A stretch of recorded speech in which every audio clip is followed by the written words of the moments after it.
안녕하십니까. 오늘은 지난번에 이어 그 원국 중심으로 보셨던 것을 오늘은 사주 플러스의 그 만세력의 그 신살 부분에서 만세력 자체에서 해석된 부분을 중심으로 확인해 보기로 합니다. 병원년, 임진월, 병오일, 계사시에 태어나신 여명 사주입니다. 그죠? 이 명주가 어떻다고 했습니까? 자, 문제가 되는 것이 병호 연주에 그 다음 병호 일주라서 어떻습니까? 연일주 동일이 문제가 되고요. 연간과 월간과 일간이 병임충으로 상충을 한다고 그랬죠. 그죠? 자, 여기 상충이 있고요. 남편인 평관이 진토, 묘지 위에 부성인묘라고 그랬죠. 그죠? 관성인묘라고도 합니다. 자, 부성인묘가 되는 그런 사주가 되고요. 이 일간과 남편인 평관이 같은 권력이 아닌 일간인 명주는 양권인데 남편은 음권이라서 권력이 다르다고 했습니다. 그죠? 자, 이렇게 네 가지가 크게 사주에서 문제가 되는 부분이라고 했죠. 그죠? 자, 그렇게 되는데, 자, 그러면은 오늘은 그 내용을 보시면은, 하단에 보시면은, 자, 여기 웬만하게 다 나옵니다. 그죠? 자, 연일, 주동일. 아까 여기 말씀드렸죠. 그죠? 연주하고, 자, 일주하고 같다. 자, 이런 부분. 침삼재죠. 그죠? 그 다음에 무인성 사주죠. 그죠? 인성이 없다. 여기 인성이 없다는 건 뭡니까? 여기 목에 인성이 없다는 얘기죠. 그죠? 그 다음 비겁이 과다하다. 자, 여기 비겁이 많아서 심각한 사주죠. 그죠? 자, 비겁 과다. 그 다음에 재성이 또 없네요. 그죠? 재성 없는 건 뭡니까? 여기 있죠. 그죠? 여기 있고. 그 다음에 관성인묘. 관성인묘. 여기 관성인묘죠. 그죠? 자, 이렇게 상충은 또 어디 있습니까? 여기 병임충이 여기 있죠. 그죠? 그 상충인데 여기 표시되어 있죠. 그죠? 자, 여기 표시되어 있고. 그 다음에 이제 이 사주가 이제 여기 뭐, 그 용신, 희신 여기 표시되어 있고요. 그 다음에 여기 이제 각 신살들이 이렇게 있는데 신살 부분은 하나씩 눌러보셔도 됩니다. 여기 뭡니까? 여기 양인살이고, 그죠? 자, 양착살도 있고, 이런 것도 상당히 문제가 되죠. 그죠? 여기 괴강살도 있네. 그죠? 괴강살도 있고, 과숙살도 있고. 그다음 여기 이제 귀인들이 천덕귀인, 월덕귀인, 탕화살도 여기 또 있네요. 있고. 여기도 양인살이 있고, 탕화살도 있네요.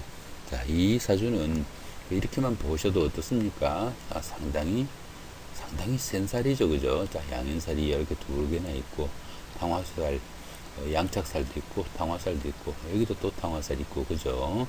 자, 괴강살은 또 뭡니까?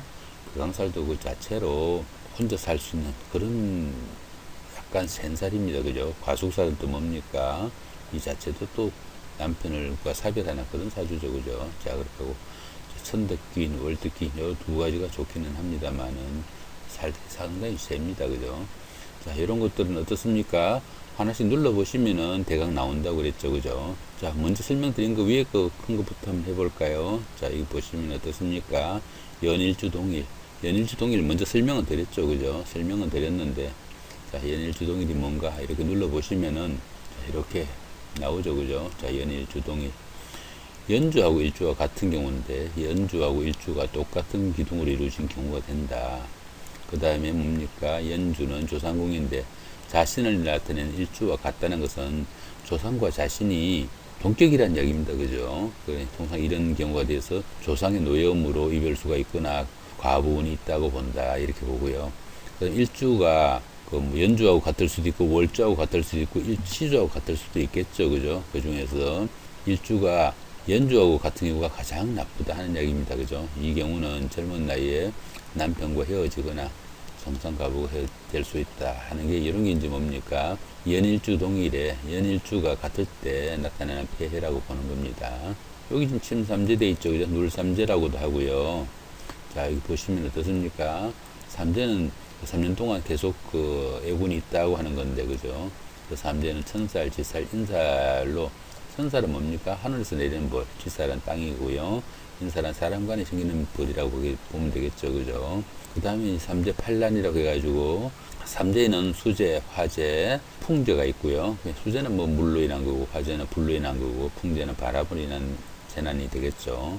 자, 팔란에는 또 어떻습니까? 손재, 주색, 질병, 부모, 형제, 부부, 그 다음에 관제수, 삼재 8간에는 3년 동안 쭉 어렵다 하는 거고요.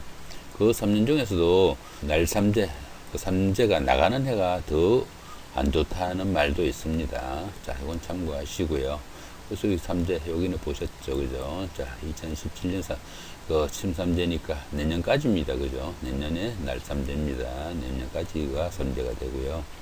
그 다음에 또 어떻습니까? 무인성 사주죠, 그죠? 여기는 무인성 사주인데, 그러니까 인성이 없다는 얘기죠. 자, 무인성 사주가 뭔가 이렇게 눌러보시면 나오겠죠.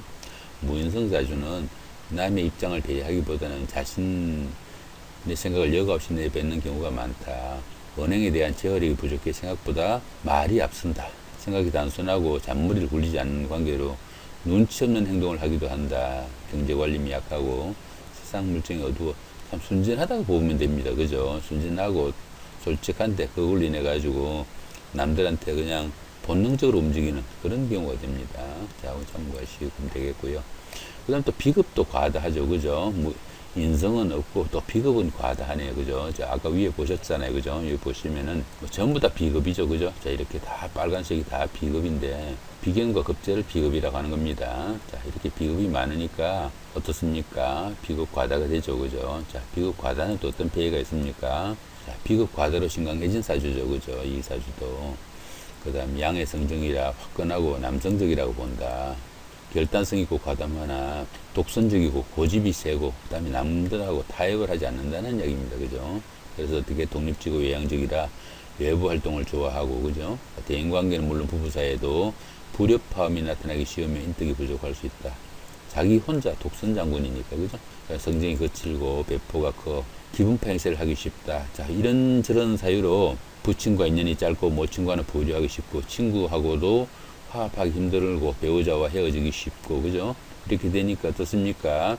직장 생활도 하기 힘들고 다른 사람들하고 협동해서 어떤 일을 하기도 힘들다고 봅니다. 그래서 남자 사주에서도 이 비겁이 너무 크면은 부부간에도 상당히 문제가 안 좋다고 합니다. 왜냐하면은 직장 생활도 못할 정도로 타협을 못하니까 어떻습니까? 생활도 힘든데다가 또 자기 나름대로 혼자만의 모든 고집으로 하니까 부부간에도 불화하고 결국 어떻습니까? 돈도 없고 부인한테는 구박을 하고 뭐 이러는 사주가 비겁 과다의 사주가 됩니다. 조금 신경을 쓰셔서 자기 성정을 좀 누구더라도 노력해야 되겠죠. 그죠? 자, 그렇게 하시고요. 그 다음 또 재성도 없죠. 그죠? 자, 재성이 없으면 어떻습니까? 자, 남자에게 재성은 천하 애인이 되는데 재성이 없으면 식상생재가 되지 못해 식상이 관사를 극하게 되어가지고 재성이 없어도 남편과 불하기 쉽다는 이야기입니다. 그죠? 재성은 남자나 여자나 모두 재물에 해당하고요. 재물이 사주에 없는 관계로 그 재물에 대한 집착과 소유욕이 누구보다 클 수밖에 없고, 그죠? 갈망은 심한데 갖지 못하니까 집착은 점점 더 커지고, 관이 직업인데 관을 정할 수 없으니까 어떻습니까? 직장에서도 오래 있지 못하고 자주 직업이 바뀐다 하는 이야기입니다. 그죠? 재성이 없어가지고 나타나는 폐해라고 봅니다. 자, 그 다음에 아까 관성인묘라고 그랬죠. 그죠? 위에서 관성인묘. 자, 관성인묘가 어디 있습니까? 자, 이렇게 보시면은 임진이 관성인묘죠. 그죠? 임진이 보시면은 이미 병화에 대해서 평관인데, 자, 진토 위에, 진토가 묘지죠. 그죠? 자, 묘지 위에 올라앉아 있는 겁니다. 자, 관성인묘가 됐을 때는 어떤 상황이 생기는지 보죠. 부성인묘라고도 하고, 그죠?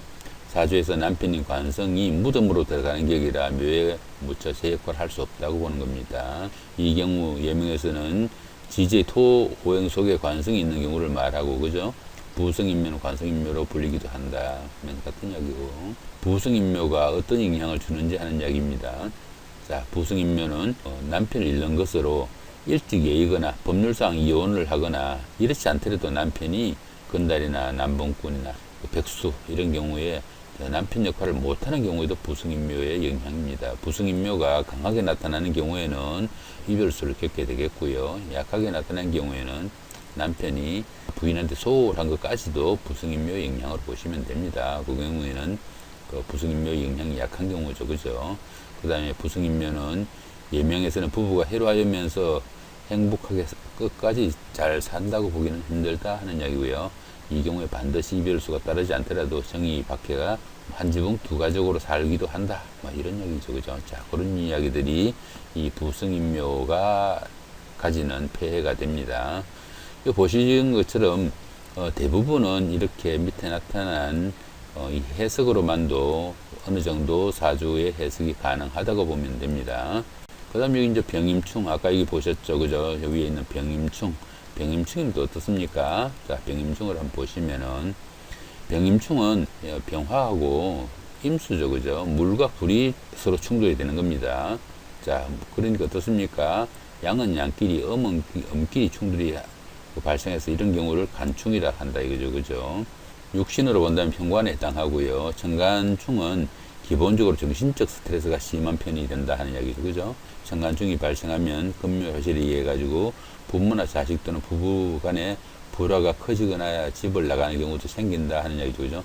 이 말이 무슨 말이냐면은 금묘화실에 의해 해석을 하는 거는 자, 여기에 원국에서 보시면은 어떻습니까? 자, 병임충이 어떻게 생겼습니까? 조상하고도 불화하고, 그죠? 부모하고도 불화하고 이런 경우가 생기는 겁니다. 이게 이제 금묘 화실에 의해서 궁에 따르는 해석으로 보시면 됩니다. 이런 경우에는 나중에 운에서 합이 들어오거나 하면은 해소되기도 한다 하는 얘기고요. 병임충이 연주하고 월주하고 했을 때 이럴 때는 어떻습니까? 할아버지, 아버지가 심정 갈등으로 아버지가 아버지 댁에서 같이 할아버지하고 같이 있지 못하고 객지로 나간다든가 그런 경우도 생기고요. 그 다음에 월주하고 일주하고 있으면 어떻습니까? 그 부친하고 자신이 또 서로 사이가 안 좋다 하는 그런 이야기가 됩니다. 자, 그렇게 하니까 아무래도 가정에서 여러 가지가 힘든다는 얘기죠. 그죠? 여기도 있네. 그죠? 천간충도 있고 지지충도 있죠. 그죠? 자, 이런 경우에 각각 어떻게 해석하는지 이렇게 보시면 쭉 나오겠죠. 그죠? 자, 그렇게 하셔가지고 오늘은 지난번에 보신 병원년, 임진월, 병오일, 계사시에 태어난 여명일주의 신살 부분을 중심으로 신살의 설명된 내용을 중심으로 어떻게 해석하는지 어떻게 보는지 보는 방법에 대해 알아봤습니다. 양인살이나 양착살 뭐 이런 것들은 각각 눌러보시면은 쭉 해석이 나옵니다. 참고하시기라고요. 오늘은 여기서 끊기로 합니다. 그렇게 하시고 다음번에는 여기 있는 대운을 중심으로 한 번 더 하기로 합니다. 예, 고맙습니다.